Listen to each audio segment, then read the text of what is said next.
time, the least developed countries were doing pretty well in the early 2000s, till the crisis of 2007, the global financial and economic crisis come in.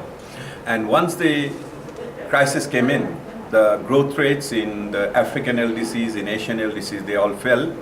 And they have to also withstand the fall in external demand in their exports, fall in the FDI, foreign direct investment, and also fall in some way stagnation in the overseas development assistance, in foreign aid.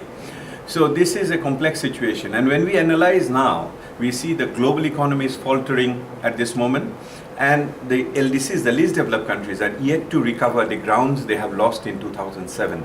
And we just don't know how long this uncertainty will prevail, and it is making the whole prospect of fulfilling MDG, having a structural change in our economy, dealing with the poverty and also unemployment situation, a big challenge for all governments in the least developed countries. There is issue of human resource development and human resource, utilization of human resource. Could you throw some light on that? Utilization or development? Development, even utilization of human resources. One of the reasons why least developed countries are so weak is because their human assets are weak. Since the education and also the health related indicators are weak, and we related that to the MDG implementation. And we see that although we get in some cases some improvement in enrollment in school or rural health services, but what we see and in some cases the gender equality has been also partly attained, because the girls are also enrolling themselves faster now in the primary school and secondary school. But what we are confronting here is that, number one, the dropout rates are very high still, so the completion rate is low. So people are coming into the school, but they're not completing them.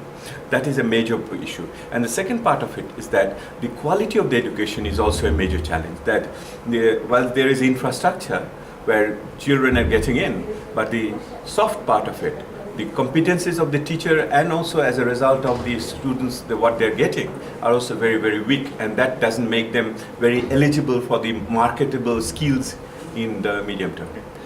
We understand some of the Millennium Development Goals are not doable or are not likely to be met. Do you have maybe alternative suggestions of to cover that loophole?